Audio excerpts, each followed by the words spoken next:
quinta-feira, 14 de fevereiro de 2019.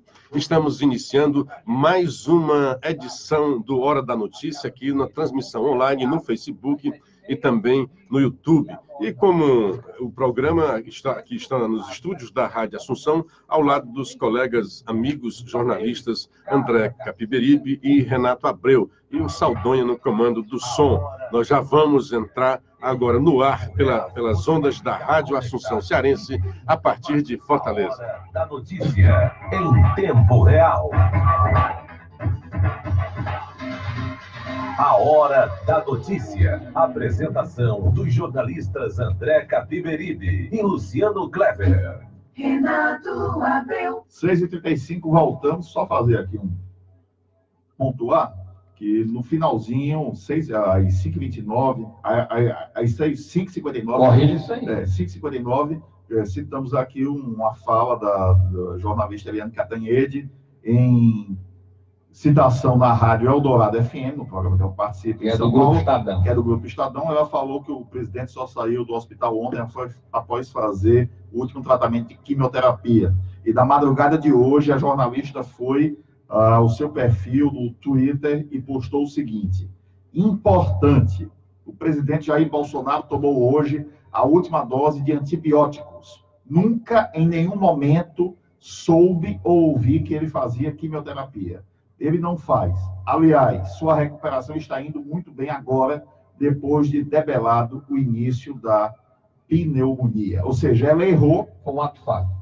Ela, em vez de citar o nome do remédio, antibiótico, de quimioterapia. É uma coisa muito grave, que insinuava que o presidente tinha câncer. Agora ela poderia ter sido mais direta ainda e ter dito eu que errei. Eu errei. Não disse. Ela não Peço desculpas aos meus Por leitores. vaidade, ela não fez isso. E que tinha que pedir desculpa, de olha, eu errei, não, se insinuei, está errado, o presidente saiu bem de saúde e tal. Não se pode brincar com esse tipo de informação. Não se pode brincar. É um absurdo. Até hoje, o seu Lauro Jardim não se desculpou com aquela coisa monstruosa que ele fez, não é? Naquela coluna dele. Antes do Luciano falar aqui, tem muita coisa para ele falar, deixa eu só registrar aqui, porque hoje o ex-governador Gonzaga Mota, inclusive ele nos mandou convite, ele vai lançar o livro Meus Poemas Ilustrados, está bonito o livro do Dr. Gonzaga, lá no estacionamento do Shopping Benfica, ao lado do Mercadinho São Luís, a partir das 6 da tarde, portanto, o lançamento do livro Meus Poemas Ilustrados, do escritor, ex-governador, que é uma grande figura humana, Gonzaga Mota. Bom dia, Luciano Cleber. Bom dia, André Capiberibe. Bom dia, Renato Abreu. Bom dia, Saldanha. Depois do ponto A, vamos agora ao ponto B, né?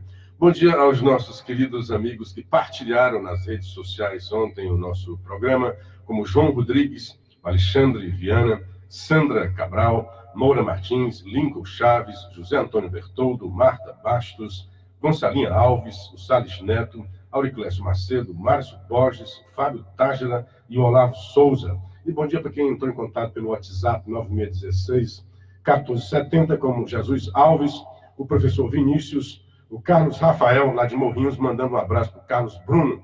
E quem já entrou aqui também, Michel Mendonça, aqui pelo Facebook, o Jesus Alves, o Otacílio Aguiar, doutor Paulo Roberto dizendo que, bom dia ao trio, que esse Bibiana tem nome e jeito de mafioso.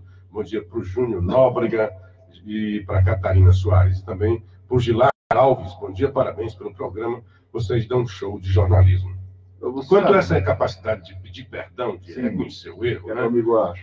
Primeiro assim, ela tinha que fazer isso porque a informação é grave, né? Quando você fala quimioterapia, quem tem leve conhecimento disso, né, acha que é um câncer, né? Então é dizer que o presidente estaria com câncer, né? Então isso é uma coisa horrorosa, e quando você faz um tipo de informação dessa em relação à saúde das pessoas, o mínimo que você deve dizer assim, me perdoe, foi um erro grave da minha parte, foi, né, um vacilo. Então, assim como eu acho que o senador Tasso Gereissati devia ter feito a mesma coisa, foi um erro meu, né, porque essa história, essa ida dele às redes sociais, da forma que ele se postou, eu acho que foi pior a emenda do que o soneto. Eu não achei, não me surpreendeu a retirada da sua assinatura. O que me surpreendeu mesmo foi a posição da sua assinatura numa requisição desta. Porque eu estava sabendo disso, eu falei sobre isso, né? A gente já, há muito tempo que uma CPI tem que ter um fato determinado.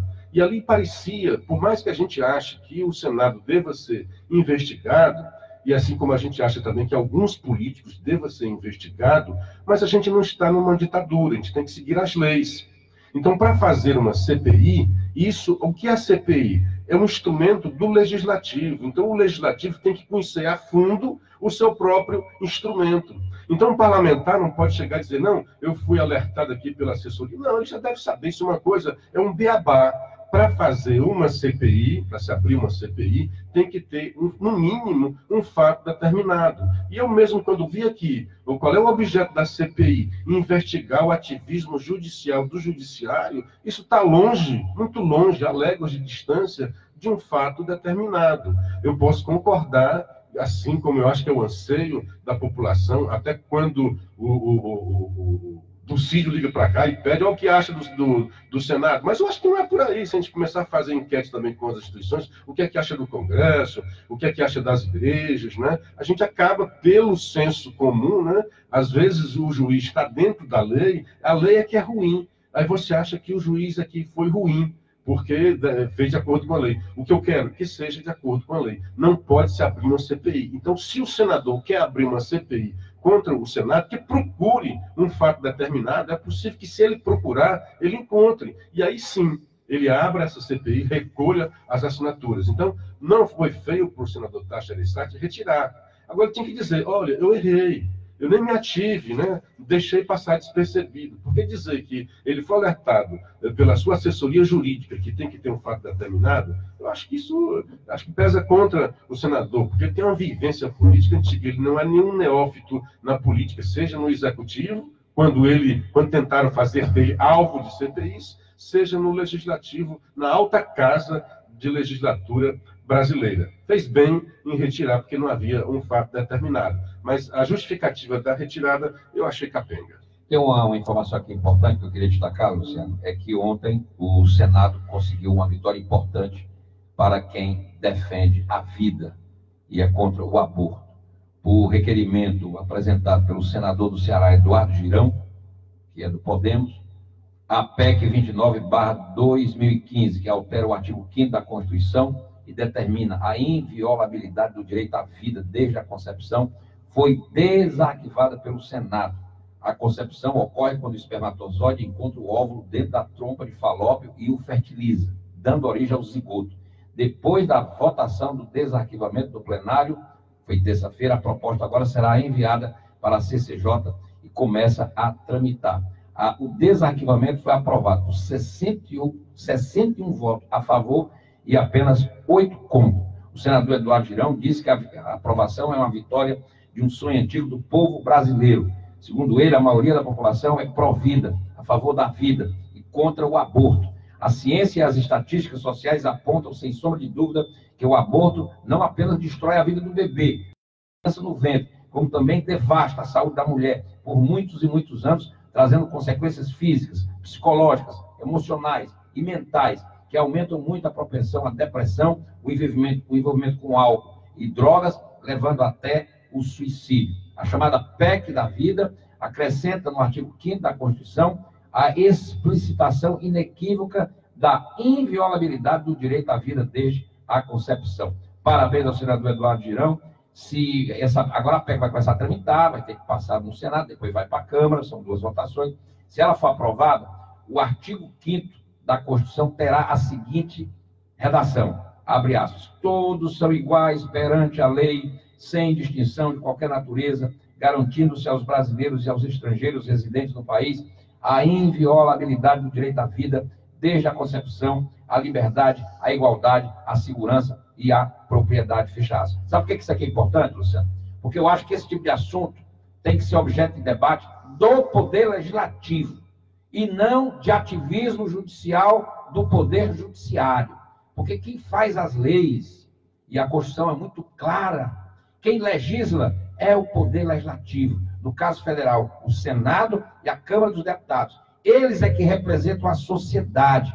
Eles é que têm o mandato popular. E não o ministro do Supremo, que tem o direito de ter suas convicções, sua visão de mundo, mas não pode legislar, como foi o caso do senhor ministro Barroso, naquele voto que aumentou a possibilidade do aborto. Então, eu acho isso importante, porque essa questão de aborto, de droga, de homossexualismo, sei lá o que for, tem que ser tratada no âmbito do Poder Legislativo.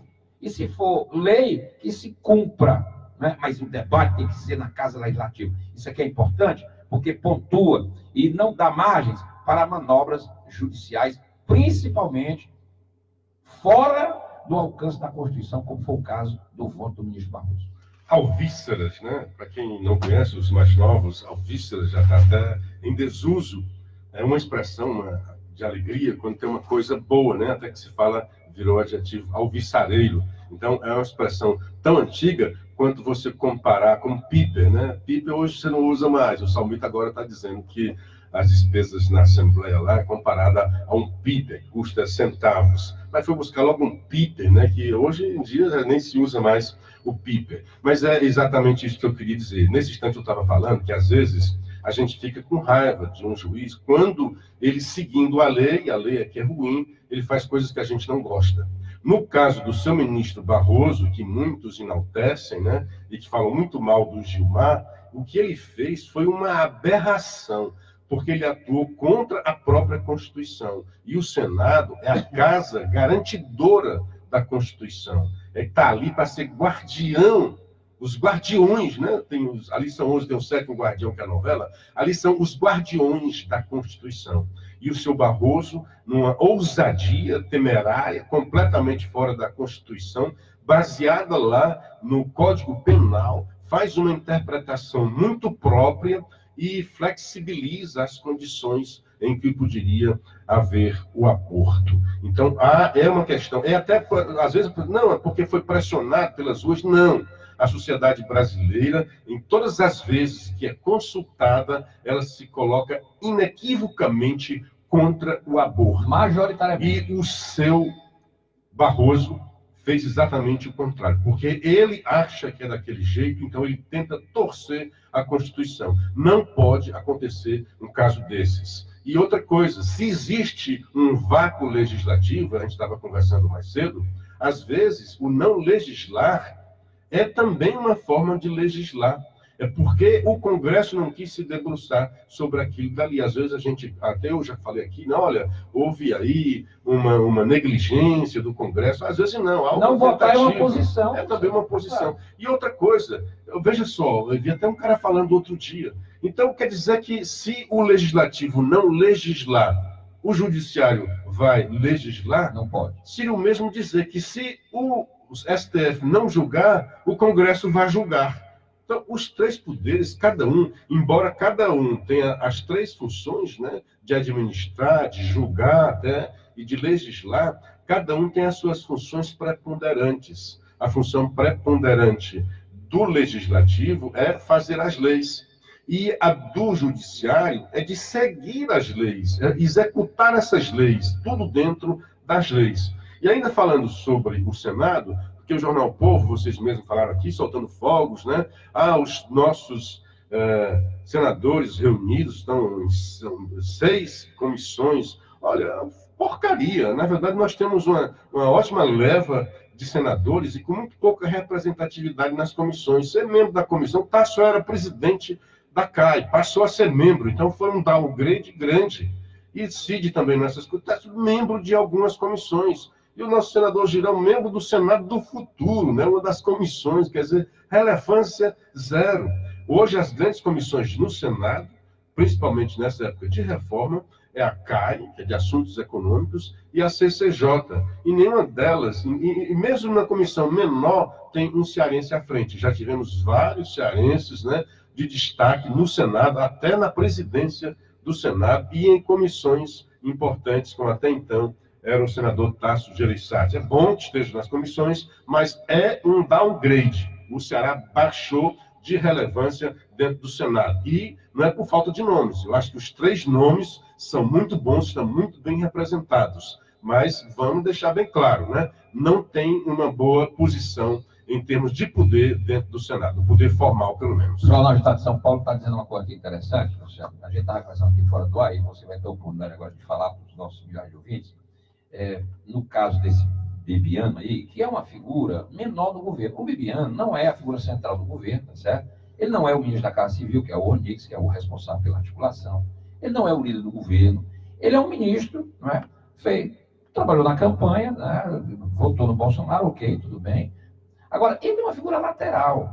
E o Estadão está dizendo algo muito interessante, que o general Heleno está profundamente irritado com o fato de os filhos do presidente não terem a dimensão republicana. E que o presidente da República, aí eu acho que o general Heleno, e a partir de hoje o Bolsonaro está recuperado, chamar o presidente de presidente, aquiete seus filhos. O senhor presidente.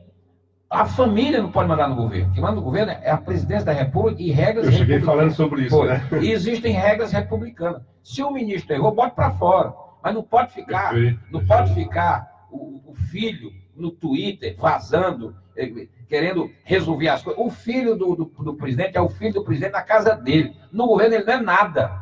Isso tem que ficar muito claro, e o Bolsonaro tem que deixar isso muito claro. Eu acho que o Estadão está certo. Sim, o Bolsonaro.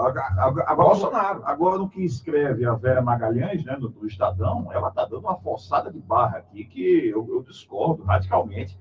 Ela diz, caberá aos generais tentar contornar a bagunça. Que é isso? Não é o general Heleno. Não tem negócio de general contornar a bagunça, tem o presidente da República. Sim, concordo com você, André. Isso é uma estupidez, porque é como se dissesse que a gente está vivendo num tutelado pelo general. Governo militarista tutelado pelos generais. Ô, Helena, eu gosto tanto de você. Eu acho que você é uma puta de um profissional. Mas é porque estão tentando criar esse mito de que o governo é tutelado pelos generais, né? Então, isso também é uma tentativa de dizer. Ela tinha que dizer assim, está na hora do Bolsonaro dar um jeito assim com o general Heleno. Bom, vamos tentar contextualizar. Antes, deixa eu dar um bom dia para o doutor Paulo Roberto, dizendo que esse senador Eduardo Girão é porreta. É muito usado aqui, porque a gente fala e nem se sente. Tu falou porreta, o Renato chamou a atenção, tu nem tinha se tocado que tinha usado essa expressão. Mas a gente diz isso aqui. Né? Aliás, o voto do Eduardo Girão foi exatamente também por conta dessas pautas que ele sempre teve esses compromissos historicamente na vida dele. Né? E parabéns, senador. O senhor já chegou mostrando aqui. O Girão nessa pauta para ouvir, isso não é aborto, não. Isso não é demagogia, não. É uma luta dele. É uma luta dele. Ele tira dinheiro do bolso dele para incentivar o governo para ouvir. Bom dia para o Márcio. E eu estou com ele. O aborto é crime. Nesse aspecto, também estou com ele.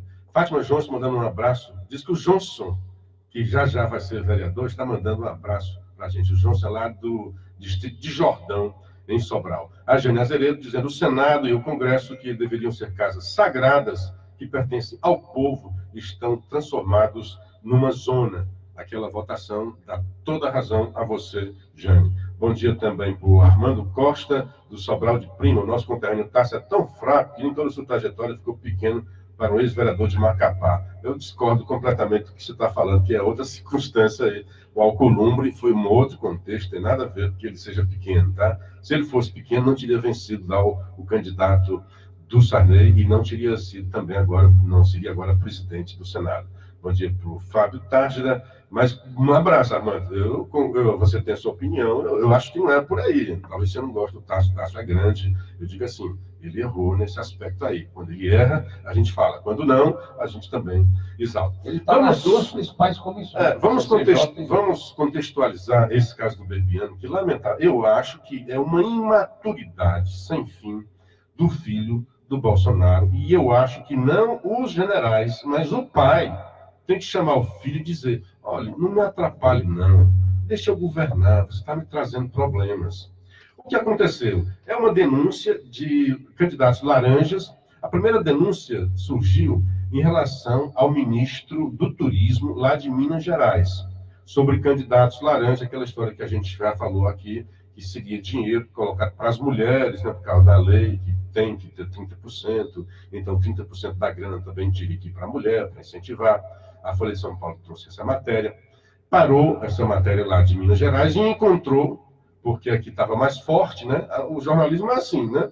Parou, trouxe duas manchetes lá sobre Minas Gerais, parou e se concentrou agora em Recife, em Pernambuco, terra do Bivar, que era o presidente, que é o atual presidente do PSL. E a Folha está em cima e falando do Bebiano, porque na época o Bebiano era o presidente do PSL e seria o responsável. Deixando claro, Bolsonaro nem sabe disso daí. essa mulher proporcionalmente recebeu mais dinheiro do que o próprio Bolsonaro para a sua campanha. Então, se o Bolsonaro quisesse dinheiro, teria pedido para a campanha dele, jamais para lá. Isso deixado claro, centrou fogo, como tem isso daí, começaram a centrar fogo no Bebiano. E o jornal o Globo perguntou ao Bebiano se ele ia se demitir e tal. E o Bebiano, né, para dizer que não tinha nenhum problema, afirmou que tinha falado naquele mesmo dia 3 vezes com o Bolsonaro e não teria acontecido nada. Quando o jornal coloca, dá a impressão de que o Bebiano teria falado com o Bolsonaro a respeito deste assunto e o Bolsonaro é como se tivesse passado a mão na cabeça. Essa foi a interpretação do texto para Carlos Bolsonaro. Carlos Bolsonaro chega, vai para a mídia e faz uma coisa de inabilidade política horrorosa, chama o ministro de mentiroso, disse que era mentira, que ele tinha ficado 24 horas ao lado do pai e em nenhum momento ele tinha falado sobre esse assunto. Mas o Bebiano não tinha afirmado que tratara com o Bolsonaro deste assunto. O Bebiano afirmara que tinha conversado com o Bolsonaro. E é óbvio que o Bolsonaro conversou com o Bebiano, porque o Bolsonaro pediu para ele cancelar algumas agendas. Na verdade, isso é até um indicativo de desprestígio para o ministro. Era como se o Bolsonaro dissesse, é melhor você pedir para sair, que está causando problema para o governo. E o Bebiano não disse que tratou desse assunto com o Bolsonaro. E o pior, o Bolsonaro retuita a postagem do filho, dizendo que o ministro mentiu. Ora, o Bolsonaro, se acha mesmo isso, demita o ministro. Mas eu acho que é pequenez do Bolsonaro. Eu vou lá, eu tiro um pouco, o cara está saindo, né? Está se recuperando. Eu acho que o problema aí está no filho. E eu estava falando isso antes do Renato falar que o general Heleno disse aquilo dali. Os filhos não têm a dimensão da República. O filho é um vereador lá do Rio de Janeiro. E olha só, ele brigou com o Bebiano. Ele entrou, foi ele que levou o Bebiano. O Bebiano se chegou ao Bolsonaro via o Carlos Bolsonaro. Falando até de um decreto que a Dilma estava fazendo. Ele disse, olha, fale com o seu pai, que o cara era ativista das redes sociais. E o Bebiano chegou ao Carlos Bolsonaro. O Bebiano é do Rio de Janeiro, assim como os Bolsonaros. E também milita em São Paulo. E chegou ao Bolsonaro, ganhou a confiança. E chegar depois, aí vem a ciumeira. Eu acho que isso é ciúme de filho, né? Então, ele ganhou a confiança do Bolsonaro, é tanto que é um dos ministros mais próximos, é um cara que acompanhou toda a campanha do Bolsonaro, toda a questão também financeira, as pancadas que o Bolsonaro recebeu, ele sempre esteve ao lado do Bolsonaro. E agora, ele diz que não sai porque está se achando injustiçado e que não tem nada a ver com isso. O que o Bolsonaro disse de primeira hora está corretíssimo. Manda a Polícia Federal investigar. Se houver problema contra... Até agora não há sequer um inquérito. Então, realmente não tem por que demitir o cara. Mas se houver, aí como o Bolsonaro diz, investigue-se. E Bolsonaro deu ordem. E o Moro disse, passou o tempo de ministro da Justiça ser advogado de outros ministros. Ao contrário, se há suspeições, se há indícios de irregularidades, que seja investigado com mais rigor ainda. E se ele tiver culpa no cartório, que seja demitido, que volte às origens, como disse o Bolsonaro. Mas fazer isso daí, eu acho que é um papel menor, tanto do filho do presidente, como o próprio presidente, quando retuitou, dizendo que era mentira. Não era mentira. O Bebiano, de fato, falou. Você pode dizer que ele não falou pessoalmente, mas quando você manda mensagem de áudio para lá e para cá, conversando, é uma conversa. Você pode dizer que não conversou, o alô está ao vivo, respondendo e perguntando no telefone. Mas se eu mando uma mensagem no zap de áudio, alô, como está você? Você manda de volta a mensagem, eu estou bem, como você está? E começa a falar, isso é um diálogo, isso é uma conversa. Então o Bolsonaro, pai, devia pedir a esses meninos que fossem ler. Falta leitura aos garotos. E quando você não tem uma boa leitura, você não sabe ler direito, você não interpreta textos. Ele interpretou, e aí o jornalismo também faz questão de esquentar, né? Interpretou que o Bebiano estaria dizendo que tinha conversado com o Bolsonaro e o Bolsonaro teria passado a mão na cabeça. Realmente isso não seria bom. E quis deixar claro que não. Mas aí chamar um ministro de mentiroso, isso, além de descortesia, de falta de educação, é uma grande falta de habilidade política. Estava brincando lá que o presidente, o líder da oposição, o senador lá pelo Amapá, o Randolfo, né? Encontrou-se com o Major Olímpio no Senado e disse: rapaz, deixa a gente trabalhar um pouco, né? Porque quem tem um governo com o vice que tem, com os filhos que tem, não precisa de oposição, né, André? Não precisa, não precisa. E o termo em questão mentiroso, para mim, é o ponto principal de toda essa confusão desnecessariamente criada, né? E você me deu até um fato novo que eu não sabia, que o perfil do presidente Bolsonaro acabou compartilhando, provavelmente até o mesmo filho, né, que consta que administra a conta pessoal do pai. Ou seja, isso tem que ter um basta, não pode ficar desse jeito. Não, se quiser lavar roupa, chame, converse com o pai, fala, pai, está errado, não sei o que, você tem que dar um jeito, tem que demitir. A impressão que dá, como houve essa briguinha se deu logo na transição, né? Não foi na campanha. Na transição começaram a brigar, em ciumeira, isso acontece. A disputa pelo poder, você hoje disse aqui, que o cara era rico, não estava atrás de dinheiro, estava atrás de poder. Às vezes eu tenho mais medo desses que estão atrás de poder dos que estão atrás de dinheiro, viu? Porque é aquela coisa do que eu falei outro dia, né? Sim. Que Deus, quando criou o homem, criou a sua semelhança. Então, um dos atributos de Deus é poder. Então, como o homem é semelhante a Deus, ele também tem essa busca pelo poder. Quer ser Deus, né? Quer ser também um Deus, porque está na origem. Bom dia para a dona doutora Ana Maria Gugel, bom dia, amado jornalista. Os filhos do presidente estão fornecendo munição para a oposição. Realmente será preciso seus filhos serem chamados à atenção. Dona Fátima Garcia, bom dia, Luciano. O presidente Bolsonaro tem que fazer valer as leis com todos. Eu concordo. A lei é para todos. É por isso que eu digo, se ele está sentando fogo no Bebiano, ele teria que estar sentando fogo também no ministro do Turismo. Neste caso de Pernambuco, é uma pessoa. No caso lá, se é laranja em Pernambuco, é um laranjal em Minas Gerais. 7h01, vamos a um rápido intervalo, voltamos na sequência com a Hora da Notícia.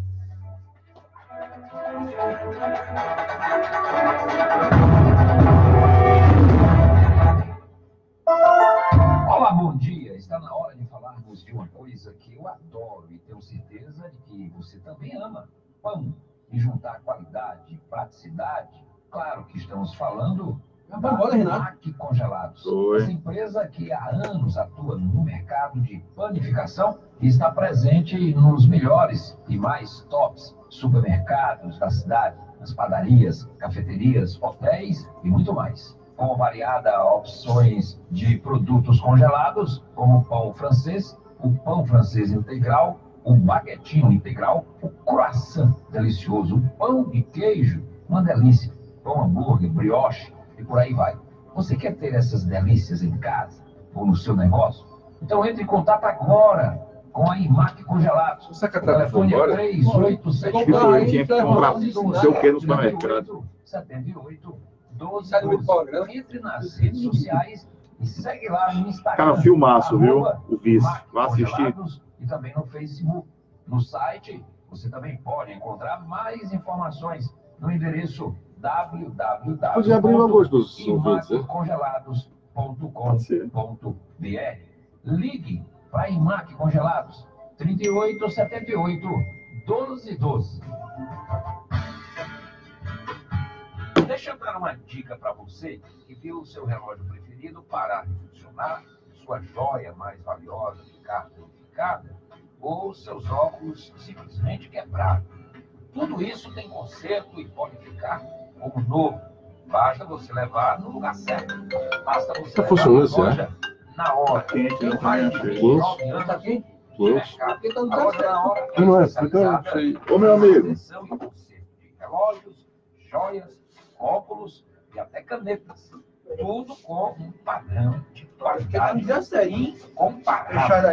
Inclusive, com uma moderna máquina que realiza solda em titânio. Os serviços podem ser feitos com o acompanhamento do cliente e todos recebem um certificado de garantia que confere mais segurança ao trabalho realizado. A loja Na Hora possui ainda uma ampla oferta de baterias com marcas mundiais, uma bateria suíça da marca Renata, que está presente em 90% dos relógios suíços. Venha visitar a loja Na Hora e veja de perto o atendimento diferenciado que conquista e fideliza através de uma postura pautada pela competência. Eu vou citar aqui. Eu vou citar aqui. A loja Vou Na citar Hora aqui. está nos melhores shoppings da cidade. O Shopping Eu vou citar. Center 1, o Shopping Del Passeio, na Santos Dumont, de frente ao Center 1, o Shopping Rio Mar e o Shopping Eu não sabia, não. Tem sempre Eu vou uma citar. loja na Abraço. hora pronta para receber você. Loja Na Hora, 29 anos. É rápido, é seguro. Eu falei Loja Na Hora. Conheça a Casa Garcia Gourmet, uma empresa dedicada ao abastecimento de produtos e serviços para o mercado de alimentação, com atuação nas áreas de confeitaria, panificação e sorveteria. Você é dono de sorveteria, de confeitaria, você tem rede de açaí? Esse recado, então, meu amigo, minha amiga, é para você. Venha nos visitar e ver a nossa variedade de produtos. São 3.000 itens, incluindo os produtos Freshman. E também contamos com um centro culinário com cursos para você que quer aprender, reciclar conhecimentos com professores maravilhosos. Cursos de bolos, biscoitos, chocolates, muito mais. Lá também você encontra produtos da IMAC congelados, com lojas no centro.